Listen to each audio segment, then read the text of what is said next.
Generation gap. जो भी parents 40 से 50 के एज ब्रैकेट में आज हैं, उनके लिए एक बहुत इंटरेस्टिंग पीरियड है, स्पेशली जनरेशन गैप के टॉपिक को लेकर। उसका रीज़न तो यह है कि जो हम लोगों ने एक बहुत बड़ा जनरेशन गैप को विटनेस किया और अब हमारे बच्चे भी इस जनरेशन के बारे में हमसे दिन रात कंप्लेन कर रहे हैं। मैं क्यों कह रहा हूँ ये सबसे बड़ा जनरेशन गैप है या इम्पैक्टफुल है? इसका सबसे बड़ा रीज़न है टेक्नोलॉजिकल इम्पैक्ट। और जो ये टेक्नोलॉजिकल इम्पैक्ट आया वो उसने ना ही हमारे बिजनेस जॉब्स पर, इसके अलावा हम किस तरह एक दूसरे से कम्युनिकेट करते हैं, किस तरह सोशली इंटरेक्ट करते हैं और क्या हमारा सोच है, उस पर भी बहुत फ़र्क पड़ा है। पहले तो मोबाइल, फिर इंटरनेट और अब एआई या आर्टिफिशियल इंटेलिजेंस। इसने पिछले 20 से 30 साल में इतना बड़ा इम्पैक्ट खड़ा किया है जो शायद कि पिछली सेंचुरीज ने नहीं देखा होगा। जॉब्स अब रिमोट, हाइब्रिड और ऑनलाइन वर्जन्स में भी आ गए हैं। फेस टू फेस को अब वर्चुअल सोशल मीडिया रिलेशनशिप जो है वो भी चेंज करती जा रही है। इन सब ने हमारी लाइफ को कन्वीनियंट तो बनाया ही है, पर कहीं ना कहीं एक इंफॉर्मेशन ओवरलोड भी हुआ है, जिसकी वजह से जो ह्यूमन कनेक्शन है उसमें कहीं ना कहीं बहुत बड़े चैलेंजेस खड़े हो गए।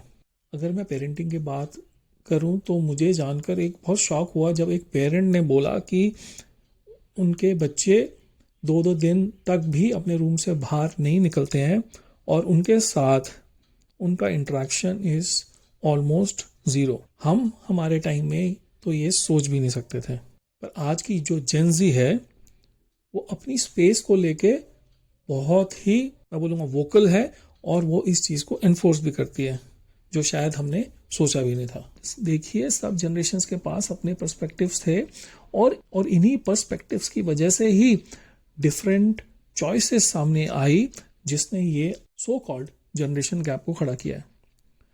चलिए टॉपिक पर वापस आते हैं।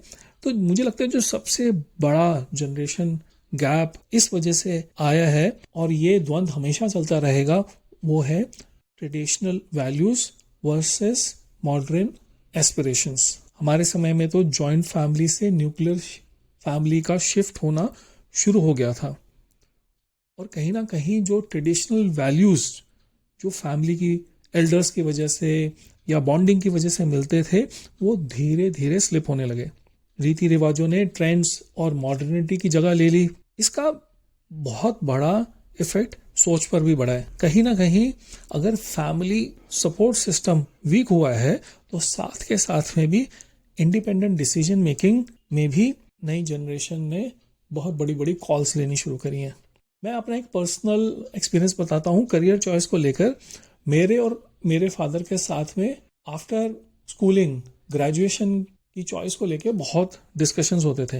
हमारे पास अब एक प्रिया स्कूटर होता था जिस पे उनको मैं बिठाकर अपने अलग अलग रिलेटिव्स के पास ले जाता था जो कुछ पढ़े लिखे थे और वो हमें गाइड करते थे कि क्या करना चाहिए। मेरे फादर का तो ये सोचना था कि मुझे सब कुछ छोड़कर एक फार्मेसी का कोर्स करके एक फार्मेसी की दुकान खोल लेनी चाहिए, पर मेरा मन अंदर से बहुत पढ़ने का था और मुझे जो सपोर्ट मिला फैमिली रिलेटिव्स और फैमिली मेंबर्स की वजह से मिला। आज का जेनजी शायद ये प्रॉब्लम इस लेवल पे नहीं फेस करता है, क्योंकि पहली बात तो करियर चॉइसेस बहुत बढ़ गए हैं, दूसरा साथ के साथ में एक्सपर्ट नॉलेज और एक्सपर्ट एडवाइस बहुत इजीली इंटरनेट पे अवेलेबल है। उस समय पे जिन हम मेंटोर्स या एडवाइस के लिए अपने आसपास के फैमिली और फ्रेंड्स में जाते थे, वो शायद सारी एडवाइस एक क्लिक ऑफ द बटन पे ही जेनजी को मिल जाती है। अब वो सही है या गलत है उस बात पे नहीं जाते हैं। ये एक बहुत बड़ा चेंज तो आया ही है कि ह्यूमन इंटरेक्शन एक बहुत बड़ा फर्क तो आया ही है। मैंने कुछ जेनजी लोगों से भी बातें की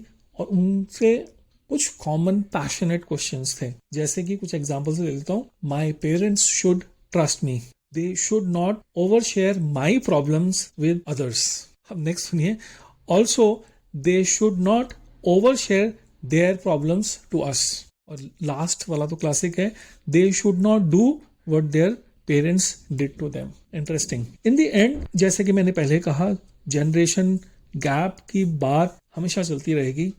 जरूरत है एक जनरेशन को दूसरे जनरेशन को समझने की और एक्नॉलेज करने की कि आपका पॉइंट ऑफ व्यू भी हो सकता है। जब तक हम एक दूसरे को समझते रहेंगे तब तक मुझे लगता है साथ मिलकर चलते रहेंगे। आपके भी अगर कुछ थॉट्स हैं जनरेशन गैप को लेकर तो जरूर शेयर करिएगा। Thank you very much.